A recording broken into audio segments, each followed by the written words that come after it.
என்னோட யூடியூப் சேனலில் இருக்கிறதுக்கு ரொம்ப ரொம்ப நன்றிப்பா. ஸோ இந்த வீடியோவோட தம்ப்நெயில் பார்த்துருப்பீங்க. ஸோ டிஎன்பிஎஸ்சி குரூப் 2A மெயின்ஸுக்கான பார்ட் பியில் வர general intelligence and reasoning. So இது நிறைய பேர் கமெண்ட் பண்ணியிருந்தீங்க, எனக்கு சொல்லிக் கொடுங்கன்னா ஒன்றுமே புரியல. 27 டாபிக் நம்ம சிலபஸை பார்த்துருப்பீங்கப்பா. 2A மெயின்ஸோட சிலபஸ் கவர்மெண்ட் வெப்சைட்டில் விட்டுட்டாங்க. மொத்தம் 27 டாபிக் இருக்குது. ஸோ ஒவ்வொரு டாப்பிக்காக அவங்க தனித்தனியாக பிரித்து கொடுத்துருக்காங்க. இந்த 27 டாப்பிக்கில் இருந்து தான் உங்கள் மெயின்ஸ் எக்ஸாமுக்கு 40 கொஷின் கேட்க போகிறோன்றது அவங்களே சொல்லிட்டாங்க. ஸோ இப்போது இந்த 27 டாபிக் நீங்கள் பார்த்தீங்கன்னா நிறைய பேருக்கு அந்த டாப்பிக்கோட கொஷின்ஸ் நிறைய ஃபார்மேட்ஸ் கிடைக்கல. இப்போ நீங்கள் ஸ்கொயர் கம்ப்ளீஷன் கடைசி டாபிக்னு நினைக்கிறேன், 27வது டாபிக் பார்த்தீங்கன்னா ஸ்கொயர் கம்ப்ளீஷன் இருக்கும். ஸோ அதை பார்க்கும்போது நிறைய பேருக்கு இது என்ன கொஷனே எனக்கு தெரியல. நான் நிறைய புக்கை தேடி பார்த்தேன், எனக்கு அந்த கொஷனே கிடைக்கல. அதே மாதிரி சிம்பாலிக் ஆப்ரேஷன், மேக்ஸ் ஆப்ரேஷன் நிறைய இருக்குது. அவங்க இந்த 27 டாப்பிக்கை நீட்டாக பிரித்து கொடுத்துருப்பாங்க. ஓகேவா, ஒரு மாடலை பிரித்து கொடுத்துருக்காங்க. ஆனால் நிறைய பேருக்கு அந்த தேடும்போது உங்களுக்கு கொஷின் கிடைக்கல நெட்டில் அப்படின்னு சொல்லியிருந்தீங்க.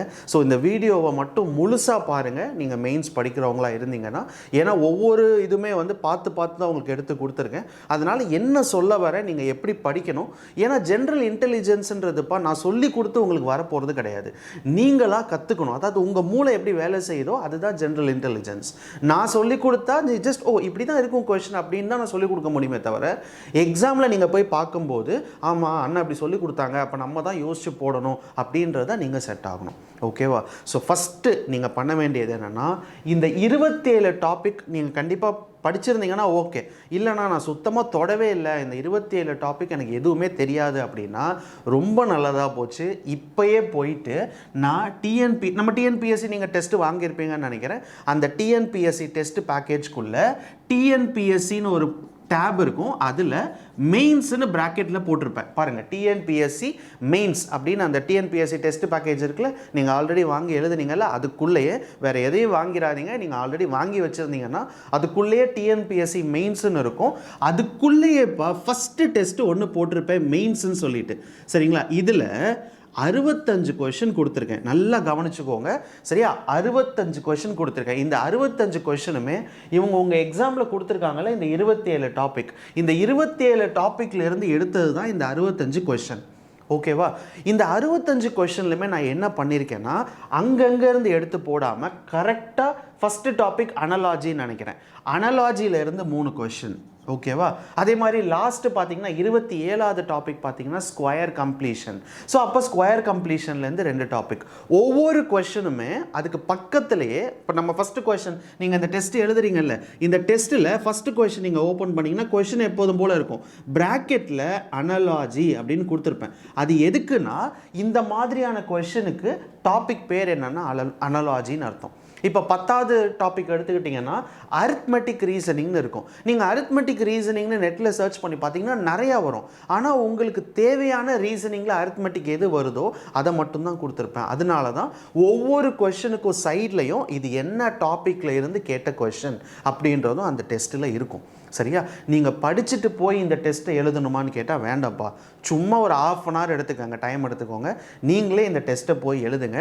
இந்த 65 கொஷின் நீங்கள் ஜஸ்ட்டு பாருங்கள். ஏன்னா அப்போ தான் உங்களுக்கு தெரியும் உங்கள் எக்ஸாமில் இப்படி தான் ஒரு கொஷின் கேட்குறாங்க, இதுக்கு நம்ம படிக்கணுமா இல்லை அதிகமாக ப்ராக்டிஸ் பண்ணணுமா அப்படின்றது உங்களுக்கு புரிஞ்சிரும்பா. ஓகேவா. என்ன கேட்டால் இந்த 65 கொஷினில் நீங்கள் ஒன்றுமே படிக்காமல் போயிருந்தா கூட இந்த 65 கொஷனில் நீங்கள் ஈஸியாக 40 மார்க் வாங்கிடலாம். ஈஸியாக வாங்கலாம் 40 மார்க். ஏன்னா நீங்கள் அதான் சொல்கிறேன்ல, புரிஞ்சு நம்ம போடுற மாதிரி தான் இருக்கும். இப்போது அனலாஜின்னு எடுத்துக்கிட்டிங்கன்னு வச்சுக்கோங்களேன், ஃபஸ்ட்டு டாபிக் அவங்க என்ன கேட்டிருக்காங்கன்னா அனலாஜின்னு கேட்டிருக்காங்க. இப்போ அனலாஜி என்னென்னா, இப்போ A:B இருக்குன்னு வச்சுக்கோங்க, இப்படி கொடுத்துருப்பாங்க, P:, என்னன்னு கேட்பாங்க, இப்படி கொஷின் மார்க் இருக்கும். இதுக்கு என்ன அர்த்தம் அப்படின்னா நம்ம யோசிக்கணும்ப்பா. இப்போ A இருக்குது, அடுத்தது B இருக்குது, அப்போ P இருக்குன்னா அடுத்து என்ன தான் இருக்கும், Q தான் இருக்கும். அப்போ ஆன்சர் Q. இது நான் சொல்லி கொடுத்து தான் உங்களுக்கு வரணுமா அப்படின்னு கேட்டால் கிடையாது, ப்ராக்டிஸ் தான் ரொம்ப முக்கியம். ஓகேவா. ஸோ இந்த 27 டாப்பிக்கும் உங்களுக்கு தனித்தனியாக பிரித்து, ஓகேவா. சில இப்போ நீங்கள் ஒரு டாபிக் எடுத்துக்கிட்டிங்கன்னு வச்சுக்கோங்களேன், சிம்பிள் ஆப்ரேஷன் மேத் ஆப்ரேஷன் ஒன்று இருக்குதுன்னு நினைக்கிறேன். 13வது டாப்பிக்கோ 14வது டாபிக் 2 டாபிக் பார்த்தீங்கன்னா simple operation, math operation, numerical operation, correct, numerical operation, symbolic operation இருக்கும். ரெண்டு டாபிக் 13 14 டாபிக்னு நினைக்கிறேன். ஸோ இந்த ரெண்டு இது இருக்கும். இதில் நிறைய பேருக்கு ஒரு சில 13 இல்லை 18, கரெக்ட், சாரிப்பா, 18 19வது டாபிக் இது எடுத்து பார்த்தீங்கன்னா என்ன இருக்கும் அப்படின்னு பார்த்தீங்கன்னா நியூமரிக்கல் ஆப்ரேஷன் இருக்கும். அடுத்த டாப்பிக்கே பார்த்தீங்கன்னா சிம்பிள் ஆப்ரேஷன் இருக்கும். இது ரெண்டு இப்படி கொடுத்துருப்பாங்க. இது ரெண்டுத்துக்கும் உங்களுக்கு என்னன்னே புரியாது. நீங்கள் நெட்டில் சர்ச் பண்ணி பார்த்தாலும் உங்களுக்கு கரெக்டான கொஷின்ஸ் கிடைக்காது. இப்போ நியூமரிக்கல் ஆப்ரேஷன்னா என்ன அப்படின்னு பார்த்தீங்கன்னா மேத்தமெட்டிக்கல் ஆப்ரேஷன் அப்படின்னு சொல்லி டிஎன்பிஎஸ்சி வீடியோ படிக்கும் போதே நம்ம படிச்சிருப்போம். இதோ இப்படி இருக்கும் இல்லைப்பா, 5 + 4 டிவிஷன் 3 ஈக்குவல் டு கொஷின் மார்க்னு இருக்கும். நம்ம என்ன பண்ணோம், இந்த ப்ளஸ்ஸை வந்து மல்டிப்ளிகேஷனாக மாற்றணும், டிவிஷன் எங்கெல்லாம் இருக்கோ அதை மைனஸாக மாற்றணும். இது பார்த்தீங்கன்னா நியூமரிக்கல் ஆப்ரேஷன். சிம்பிள் ஆப்ரேஷன் அப்படின்னு சொன்னால் இதே கொஷனை இப்படி கேட்பாங்க, $5 சரிங்களா, 3 ஈக்குவல் டு கொஷின் மார்க். எங்கெல்லாம் டாலர் வருதோ அங்கெல்லாம் நீங்கள் ஆட் பண்ணணும், எங்கெல்லாம் இந்த ஆஸ்டரிஸ்க் சிம்பிள் வருதோ அங்கெல்லாம் மைனஸ் பண்ணணும்னு சொல்லுவாங்க. எல்லாமே ஒரே டைப் ஆஃப் மாடல் தான்ப்பா. ஆனால் அவங்க அந்த 27 டாப்பிக்கை தனித்தனியாக கேட்டகராக பிரித்து உங்களுக்கு கொடுத்துருக்காங்க. அவ்வளோதானே தவிர நீங்கள் தனியாக அந்த டாப்பிக்கை பார்க்கும்போது உங்களுக்கு புரியாமல் தான் நிறைய பேருக்கு இருக்கும். அதனால தான் சொல்கிறது, ஃபஸ்ட்டு நீங்கள் பண்ண வேண்டியது இந்த டெஸ்ட்டு தான்.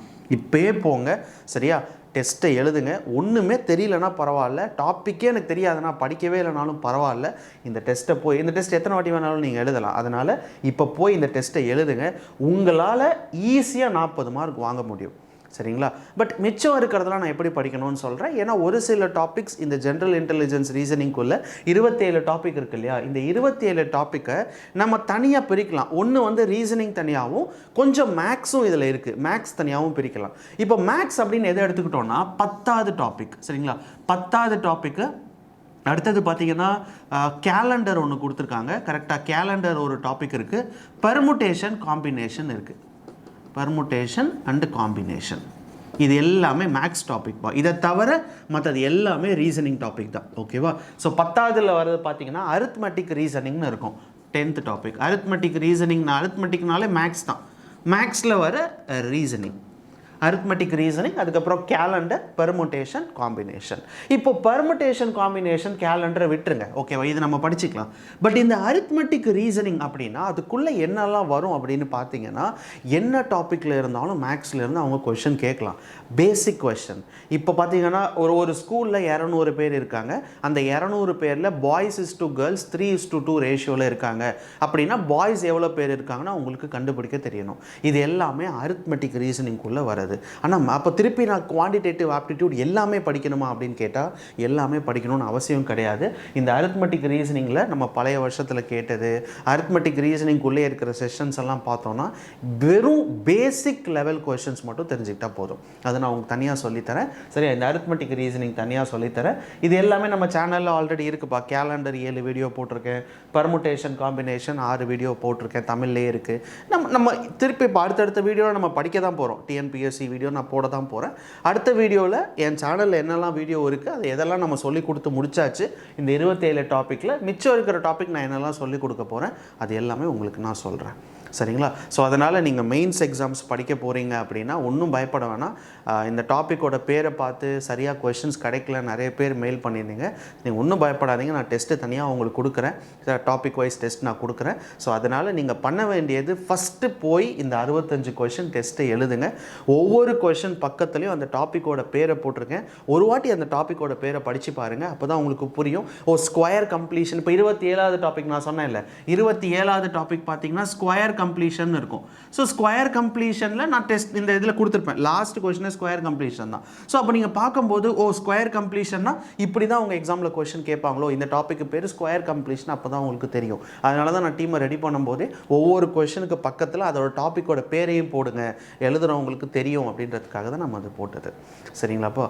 ஸோ எனக்கு தெரிஞ்சு இப்போ உங்களுக்கு ஒரு ஐடியா கிடச்சிருக்கும்னு நினைக்கிறேன். நீங்கள் மெயின்ஸ் படிக்கிறவங்களா இருந்தீங்க அப்படின்னு சொன்னால் நீங்கள் முடிஞ்ச வரைக்கும் ஜென்ரல் இன்டெலிஜென்ஸ் ரீசனிங்க்கு கொஞ்சம் டைமை கம்மியாக படிக்க பாருங்கள்.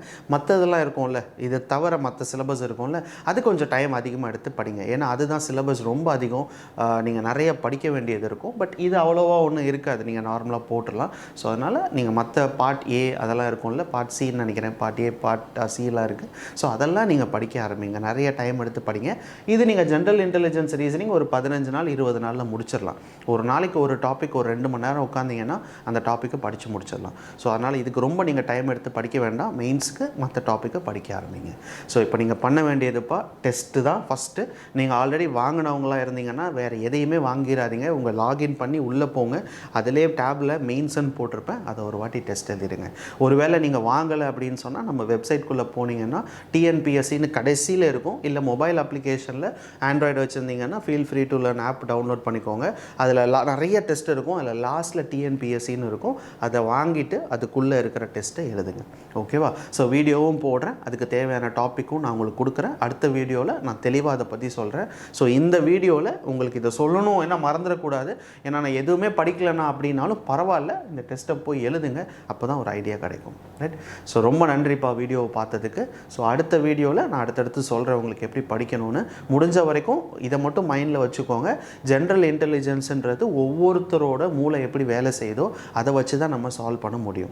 சரிங்களா? நான் ஒரு டீச்சர் சொல்லிக் கொடுக்குறனால இந்த டாப்பிக்கை சால்வ் பண்ண முடியுமா, 100% முடியுமான்னு கேட்டால் முடியாது. இப்போ ஆப்டிடியூட் எடுத்துக்கிட்டிங்கன்னா நான் என்ன சொல்லிக் கொடுப்பேன், இப்போ டைம் அண்ட் ஒர்க் சொல்லிக் கொடுப்பேன். அதே மாடலில் உங்கள் எக்ஸாம்ஸில் சில எக்ஸாம்ஸில் கொஷின்ஸ் வரும், அப்படி வரும் ஆப்டிடியூட் எடுத்த வரைக்கும். பட் ரீசனிங்கை பொறுத்த வரைக்கும் என்னால் இப்படி கேட்பாங்கப்பா அப்படின்னு சொல்ல தான் முடியும். எக்ஸாமில் நீங்கள் தான் யோசிச்சு போடணும். அதை மட்டும் நீங்கள் மைண்டில் ஏற்றி வச்சுக்கோங்க. மற்றபடி ஜென்ரல் இன்டெலிஜென்ஸ் ரீசனிங் உங்களுக்கு கம்ப்ளீட்டாக சொல்லி கொடுத்துறேன். சரியா? ஸோ ரொம்ப நன்றிப்பா வீடியோவை பார்த்ததுக்கு. அடுத்தடுத்த வீடியோவில் நம்ம அடுத்தடுத்த டாபிக்ஸ் பார்க்கலாம். ரைட்? தேங்க்யூ ஸோ மச்ப்பா. பாய்.